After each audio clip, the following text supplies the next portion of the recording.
어플 잘못하면 인생 시간 다 날릴 수도 있습니다. 소개팅 어플은 처음 만난 후부터 술 먹고 잠자리를 했더라도 끝이 아니에요. 중요한 것은 안녕하세요, 재림작가입니다. 짠! 오늘의 사연 보시죠. 댓글입니다. 댓글. 소개팅 어플에서 매칭됐을 때 오래 못 가는 이유가 뭔가요? 저는 오래 가던데.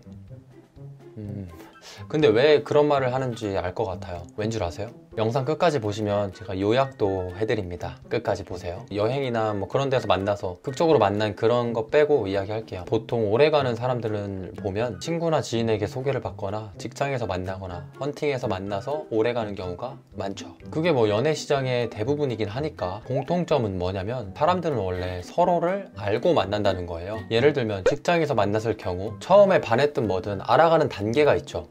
이 사람이 어떤 목소리고 키는 어떻고 옷빨은 어떤지, 그리고 상황마다 어떻게 대처하는 성격이고 성향인지 말이죠. 그리고 만남이 시작되죠. 헌팅에서 만났을 경우에도 어플과는 다르게 처음에 합석이 시작되면 거기서 서로 얼굴이 뭐 괜찮으면 한두 시간 이야기 하다 보면 알아가는 속도는 어플에서 카톡으로 연결된 후에 대화하는 것에 비하면 몇 배, 몇십 배는 빠른 속도로 대화하며 서로를 판단하고 만남이 시작되죠. 이런 뭐 인과관계에 형성된 사람끼리 이 사람이 어떤 사람인지 피부로 느낄 수 있게 됩니다. 의심이 많고 좀 가벼운 느낌이 있는 어플 속에서의 대화보다는 훨씬 말이죠. 어플에서는 얼굴이 마음에 들어서 마음이 먼저 가는 경우가 대부분인데 그때 바로 사귀자고 합니까? 아니죠. 사진 보고 마음에 들었으면 이제 만나서 마음에 들어야 되잖아요. 좋아, 만나서 마음에 들었다고 치죠. 카톡으로 나눴던 거짓말 섞인 착한 가면이 벗겨지는 시간을 아직 겪지 않았습니다. 소개팅 어플은 처음 만난 후부터 술 먹고 잠자리를 했더라도 끝이 아니에요. 중요한 것은 그 이후부터의 행동들도 아직 과정이 진행 중인 거죠. 잔다고 해서 다 가졌다고 착각하는 남자들도 많지만 잤다고 해서 다 사귀는 건 아니죠. 사귄다고 해서 날 가졌다고는 할 수는 없어요. 서로 말하지 않아도 속으로는 계속 평가하게 된다고 진도를 빠르게 당겨서 했을 뿐이지 아직 알아가는 관계라는 거죠. 그리고 어플이라는 편견 때문에 더 조심스럽고 더 확신을 갖고 싶어 합니다. 그만큼 의심이 많고 그 의심을 항상 지니고 그렇게 만나죠. 아니면 서로가 모든 걸 다 주려고 하는 사람끼리 딱 만나면 상관이 없을 수도 있겠죠. 서로가 올인을 한다면. 하지만 오히려 소개팅 어플을 하는 사람들은 굉장히 조건을 많이 따지기 때문에 가입을 해서 내가 내 선택에 맞게 만나려고 합니다. 조건을 따지려고 그러려고 어플을 한 사람이 대다수라는 거죠. 소개팅 어플을 가입한 당신 본인은 아닌가요?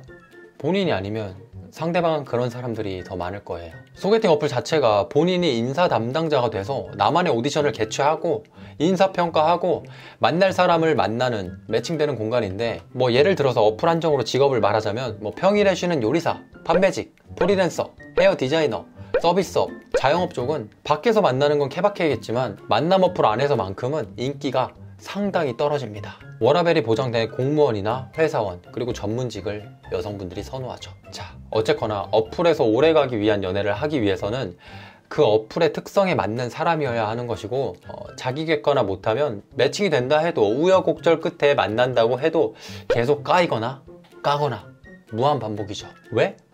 인사 담당자가 너 탈락이래. 그래서 문제는 뭐냐면 둘이 합의를 보고 조금의 의견 차이도 겪으면서 뭐 알아가야 오래갈 확률이 높다는 겁니다. 얼굴만 보고 외로워서 덥석 사귀는 건 아직 사귀는 것까진 아니다. 그러니까 당연히 오래가지 못하죠. 이 종교적인 문제, 식습관 문제, 취미 활동, 사생활, 어플은 이런 게 만나보고 판단이 시작이 되는 건데 어플에서 내 조건인 줄 알았던 사람이 만나기 전에 환상이 크잖아요. 내가 머릿속에 그렸던 그 사람의 어떤 환상, 이 기대치가 크고 환상이 크면 아는 것이 없으니까. 근데 만나서 막상 겪어보면 환상이 큰 만큼 실망이 크죠. 기대한 만큼 괴롭습니다. 집에 가고 싶어. 어떤 모임 안에서 만난 사람들은 차라리 뭐 생동감 있는 대화로 풀어가기에 용이하죠. 처음부터 자연스러웠으니까. 그래서 사람들이 자만추를 많이 선호하죠. 하지만 현실에선 인만추가 더 많다는 점. 끝으로 요약하자면 어플에서는 실제 만남들보다 알아가는 과정이 더 오래 걸리며 막상 대면했을 때 오디션이 다시 시작이다. 오디션에 관문이 많다 이겁니다. 주제넘게 눈 높은 사람들도 많고 고인물도 많아요. 차라리 즉석 만남이 낫지. 실제로 보고 합격한 다음에 서로 알아가는 건데 합석해서. 어플 잘못하면 인생 시간 다 날릴 수도 있습니다. 본인이 어플에 맞는 사람인지 아닌지 판단이 중요해요. 상대방에게 만족감을 줄 정도로 본인이 누구에게나 통할 정도로 잘나면 뭐 상관없겠지만 잘나면 이런 걱정을 안 해. 영상 끝까지 봐주셔서 정말 감사합니다. 구독을 해 줬으면 해, 좋아요를 해 줬으면 해.